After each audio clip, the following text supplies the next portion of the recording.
in 2018, we launched the Judicial Commission of Inquiry into human trafficking and child sex abuse in Westminster, London. And we've taken a lot of testimony over the years from survivors and victims and witnesses and experts and investigators and police, commissioners and so on. It's a subject I know something about. I don't regard myself as an expert, but I'm deeply, deeply passionate about the subject for obvious reasons.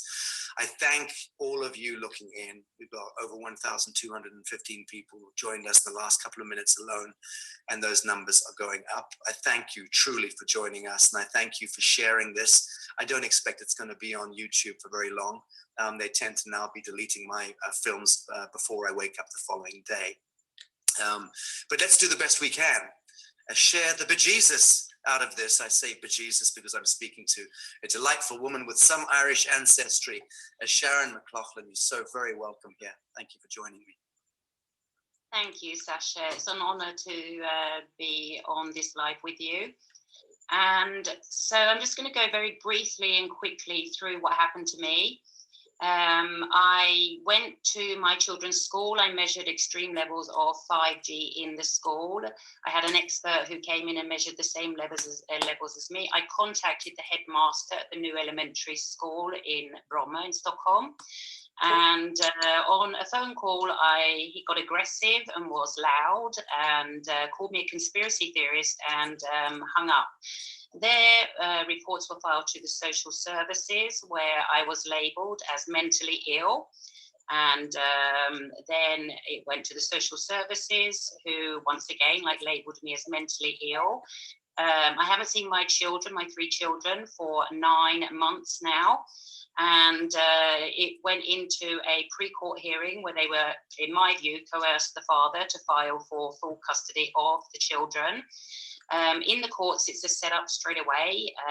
Everything is, I recorded everything in the court. They tell you, what they do through the whole system in the family courts, in the pre-court hearings, in the social services, in the police, if they interrogate the children, they do not record anything. So you haven't got a voice, you haven't got a leg, you haven't got any evidence of how they coerce the children or manipulate your words when you talk to them. I have evidence to prove that I'm absolutely not the crazy person. I mean, from medical experts, I do have a story, and I have letters from very elite experts confirming that I'm not mentally ill. And on the journey, I met and interviewed a man called Ove Svedén here. And this book can be purchased online. It's both in English and Swedish. So it's actually his name's day today. In Sweden, we have certain names days. That's pretty ironic. And it's profitable municipal kidnapping in Sweden. So I interviewed Ove, who was a Freemason for 10 years. And the relevance why I talk about Freemasons a lot is because they are the gatekeepers. In my view, and it's impossible to seek justice to these children who are being kidnapped. On my Instagram account, my account is Who Opened the Gates to Hell 6, and I have a backup 8. I've had a lot of accounts also removed and banned on Twitter and Facebook as well. And all this spent about decades trying to expose what is going on. So on my Instagram account, just as one example, there is where I live, there is at the top of the social services, the top dog is called Seppo Karmista. And he has in his private business, he has a business called Viva AB. And I've done a video about this on my page. In his private business, he made almost 9 million crowns. That's almost $1 million in his private business, a huge conflict of interest, in my personal opinion. And this is going on all over Sweden, that it's local politicians who own these care homes. So coming from taxpayers' money to kidnap children. I mean, the parents, I don't know, maybe the itnj org is a place that we mothers, there are thousands of them. And if you think my story is bad, I mean, there are babies taken at birth. Basically, most of the mothers are called crazy, or the fathers, people who don't want to vaccinate their children, people who have complained about food allergies, spoken to a daycare boss about like small trivial things, who've had exactly the same thing done to me. Mothers are reaching out to me in huge numbers. I mean, the horror stories it's just too deep to even get into. Parents who've had their children 5, 8 years, and even like just talking about it's real, and it is exactly what the book says: profitable municipal kidnapping in Sweden. You can't seek justice because if you go anywhere, they drop the charges. You have, like, I went to police to file charges about the headmaster because this is grave defamation, which had such a consequences for my children being removed from me. I went to the police chiefs, kept dropping it. It went all the way up, and I've done it over. There must be about 30 prosecutioners at the very, very top who stopped this. It should be going over to something called NOAA, which is the National Operations Department, and then to Interpol as well, because it is human trafficking. It has been stopped repeatedly. There is no way to seek justice by these people who I call the gatekeepers in the system. It is totally rigged, and the people who own the care homes are being paid so much money out of like taxpayers' pockets. Okay, so let's look at this. Money and money making, the commercial, the securitizing, the monetization, that's a huge and quite labyrinthine complex, because don't forget, children are registered at birth to the state. Yes. They then become indentured to the state. They become debtors in a sense to their own trust. The governments are, flipping birth bonds and treasury bonds and generating revenues on living souls, which is a prime collateral behind the global financial system. As children are snatched and institutionalized, don't make those noises, forgive me, I can't hear myself. Children are being snatched from their families and are being institutionalized. And every day that a child is institutionalized, monies are being discharged against their treasury bonds or birth bonds. By best accounts, there is a huge industrial money machine connected to child snatching, putting them into custody, into care, because monies can be huge amounts of monies. And I'm talking about thousands of dollars per day in cases, can be discharged against the birth bonds or treasury bonds. So we're talking about probably a multi-billion-dollar industry, financial industry in the first place. Do you want to speak a little bit more to that? No, I agree with you. The money and the numbers are like insane. It's insane. Exactly what you're saying. Carry on, Sacha. Well, let's just take it further. I mean, there's that, and as I mentioned in my preamble, there is prostitution. There's pedophile rings. There's snuff movies. There's this ritual satanic abuse and ceremonial stuff, and satanic masses. So speak, if you want, to the gamut of what you've discovered since you've had the awful experiences that you've been through.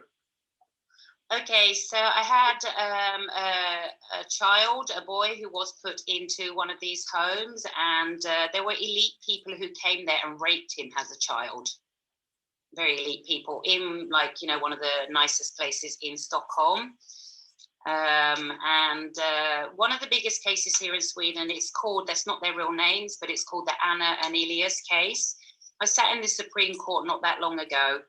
The mother did actually snatch her kid to try to rescue the child, was caught after a while. So obviously she's been charged as a massive criminal.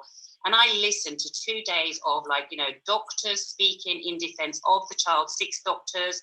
I listened to the child's own recordings. This is what we do. We record our own children because you cannot trust the people who take them in, who do not even document what the children are saying. And this child over and over again is telling how he's been told the social services are coercing him and saying, did your mother tell you to do this? Did your mother tell you to do this? And I'm telling you, this is the worst one that I've heard. That little boy who's 10 years old, I really fear for his life at the moment. I think most people do. It's a notorious like pedophile father, mentioning no names. And this guy is protected. I mean, I've done like Liz Crokin in Sweden, Swedish Pizzagate. I know who they are. And this is very, very elite people. And they all have their fingers in the honey jar, in the cookie jar, like taking money through this like human trafficking. And that is just scratching the surface. All right. But it's not, I mean, the money thing is one thing. And I've been pressing this point for some money is just a token. It's a means to something. Behind this, you're talking about the harvesting of life force. If you sodomize an infant, you're stealing Kundalini, life force. You're inverting or flipping the Kundalini and stealing life force. That's why these blood rituals happen. The sacrifice and the harvest of innocence is connected to life force and to the stealing the Promethean fire. So when you get into that element of it, obviously it's a lot darker than just a financial crime. But again, just speak a little about your own story, Sharon, so folks can have some context here. You have 3 kids and they've all been taken from you. They've all been kidnapped. Yes, at the pre-court hearing, like I said, I recorded everything on a secret device. They told us to turn our phones off. And it was, like I said, a setup. I was forced. I fired my lawyer straight away after that, and I was forced to sign. Remember, I've got a 14-year-old daughter whose like opinion should count, and she was very clear on her opinion. And I was forced to sign a document to vaccinate my children and hand over all decisions about their health and vaccinations to the father. I did say that I didn't want to do that, and I felt that I was being coerced to sign something. I do not want my children vaccinated for obvious reasons to most people who are woke.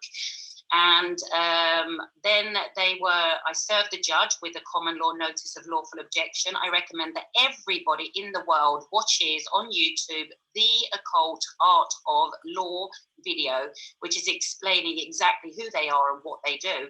So I served her, and then literally within 3 hours, they even took my daughter, and no, I haven't had any access to them. I refuse to work with the family courts. I just have said, I do not consent, and am quoting like common laws.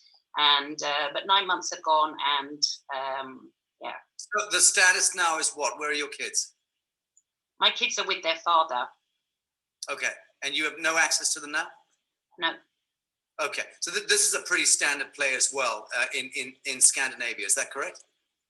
Yes, yes. So everybody is telling exactly the same stories. And then, like I said, there's another mother as well. She had a 3-year-old, I think it was.